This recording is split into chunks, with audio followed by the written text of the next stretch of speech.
Must be Monday, everybody. Oh, boy. So, with another dump of Twitter files, what have we learned? Well, that in between beating Barack at arm wrestling, Michelle Obama asked to ban Trump from the social media platform. Yes, her list of accomplishments now includes censoring a president and ruining school lunches. But other Democrat busybodies did the same thing inside and outside of Twitter. The take-home, that just like Soylent Green, it's not about policy, it's about people. And like Cat's hygiene, they make it up as they go along. Yes. Should have seen the original joke. Liberals generally hire liberals who share the same fears and the same behaviors. It's true in media, and now it's true in Twitter. You want to protect your left-wing assumptions? Just overstaff companies with people who hold the same beliefs. You do this for over a few years, you end up with a company that has 40 diversity consultants for every 2 workers. And no talent whatsoever. That's why Twitter, once a site where anyone could talk, was now dominated by people telling you what not to say. The upside, if you want to be hired by big tech or legacy media, just show up at the job interview wearing a rainbow t-shirt and a mustache, especially if you're a woman. And if you're a man, demand more time off for pregnancy leave. Boom, you're the next host on The View. So, in short time, Twitter became the new turf for people to the left of Che Guevara's ghost. The laws were open to their interpretation, so they twisted them. And like a NASCAR race, the turns only went in one direction. But unlike NASCAR, white men weren't a favorite to win. Because once you have ideological control, you can hire, fire, silence, blacklist, ban at will, and hire whomever agrees with you, and not just at Twitter, but basically everywhere. Wow, our ratings just went down for showing those pictures. So it's no wonder that our words can be viewed as inciting violence, for it's viewed by people who already hate our guts. There's no policy that says ban right-wingers. You don't even need it. The mobster's first rule was not to write anything down. So keep the bias where it belongs, in your head, along with plans to make plumbers pay off your degree in gender grievance studies. And all you need to do is just hire more woke college grads. Look at MSNBC. You know, it wasn't always crazy. If you can believe it, Tucker worked there. I know.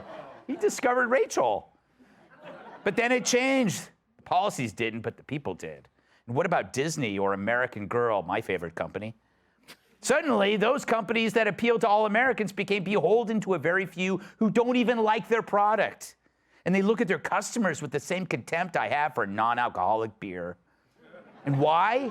Because they hired drones from the left-wing drone factory, college. These campuses turn out Marxists the way GM turns out cars on a GD conveyor belt. And all their fears are the same as they mock yours. Are you worried about gender activists demonstrating sex toys to your kids? Then you're the real threat, says the girl with enough hooks through her nose to hang a shower curtain. I find that appealing. You worried that social justice reforms have upended law and order? Well, then you must be a white supremacist, including you, Larry Elder. Are you worried when activists want to ban fossil fuels? Well, you clearly don't care that we're all going to die and you're killing the planet. Well, except for John Kerry. Whatever animal bit him in the 90s gave him eternal life. But this is why AOC gets elected. Maxine Waters, the squad, they don't go away. It's why Fetterman won, even though he wasn't fit to hold a glass of water, let alone public office.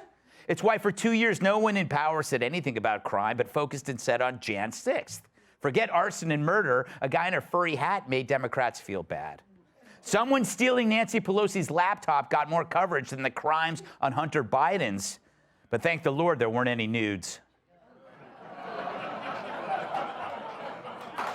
Tasteful. Oh, stop it. But it's all because a narrow group of people sharing the same views took control of all the narratives. First, it was in the arts, then it was the colleges, then it was the media, and now it's the social media platforms. It's a mass media carjacking. And now Musk is pointing it out. That's all he's doing. That when you reject the diversity of ideas, you end up with censorship and shadow banning. It's why nearly all who are let back on Twitter were from the right and not the left. Because according to the people running Twitter, there was nothing from the left that actually posed a threat. Well, tell that to Epstein. That's why Musk isn't arguing for new policy. He understands freedom of speech. It's only perverted when you keep those who disagree with your ideas out of the discussion. It's like saying, hey, I'm all for desegregation as long as you keep those brown people off my property. But enough about Martha's Vineyard.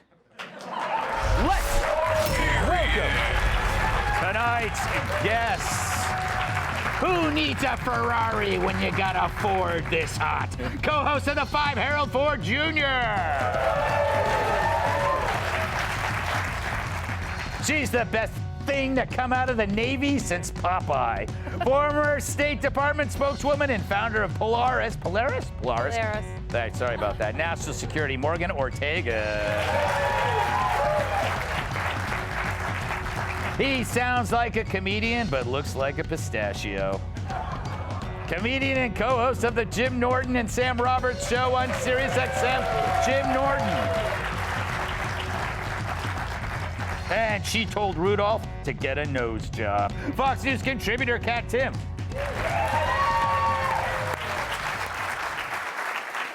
Jim, always a pleasure to see you. Oh, you look great. Apparently, you've been keeping in shape. I have. You're going to get a lot of letters from pistachios angry at your comparison. That is true. That is true. Delicious. Shelled snack. By the way, you understand censorship. You've been shadow banned on Grindr many times. Yes.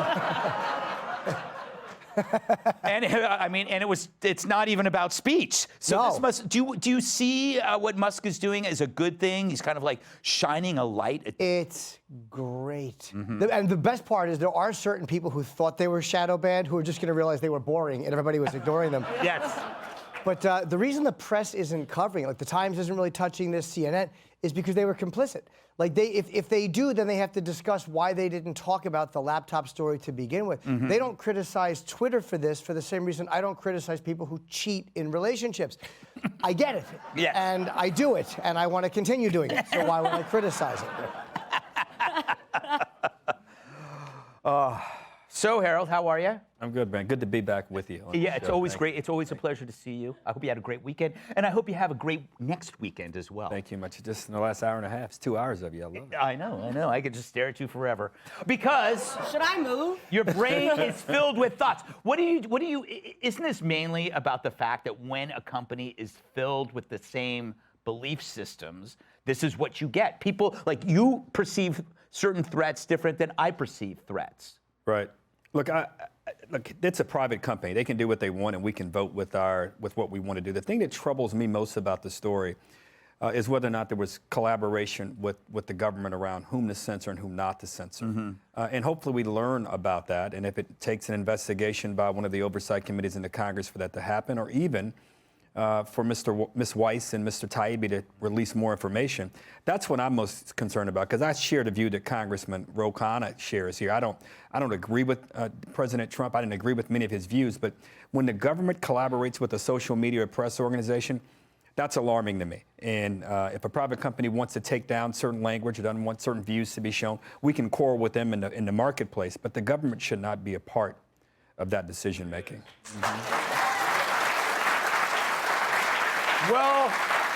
Well said, Harold. Morgan, I was not aware that Neverland had an NFL football team. I'm the captain. Yeah, it's fantastic. It's an amazing look. Where is this from? What are you wearing is what I'm asking. So this is from a place in Nashville called the Showroom, and they're big fans of you. Oh, excellent. Well, that's a shame.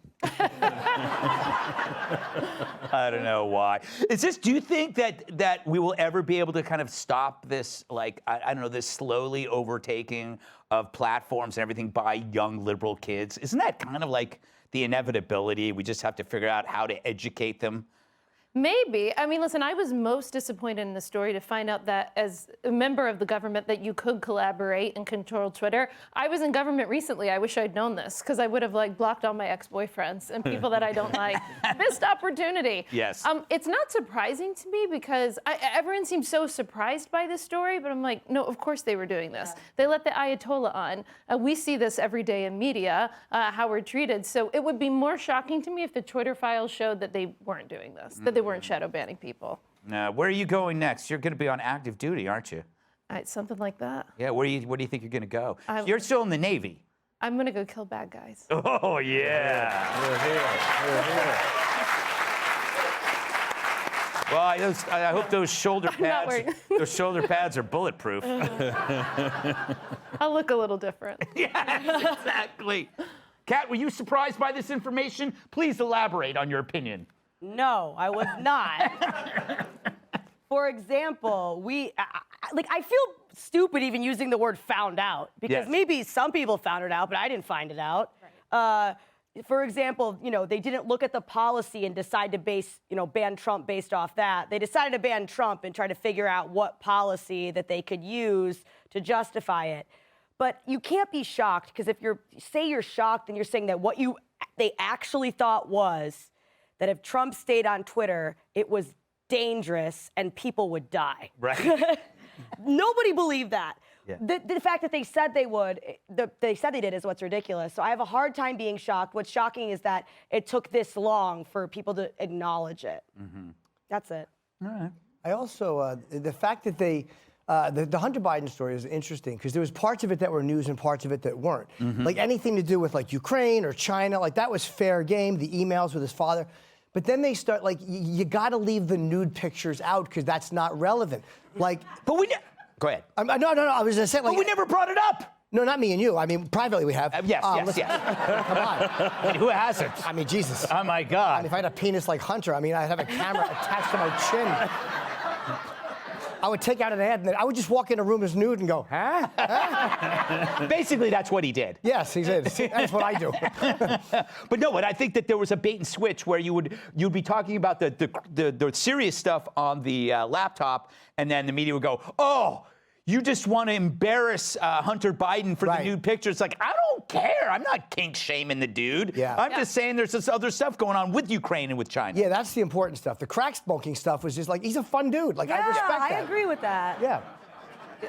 Yeah, who cares? Don't do crack. I never would. I would love it. I would love it, yeah. Because you're always, you're late as it is coming to work. I just don't think. I've never been late. Hey, Sean Hannity here. Hey, click here to subscribe to Fox News YouTube page and catch our hottest interviews and most compelling analysis. You will not get it anywhere else.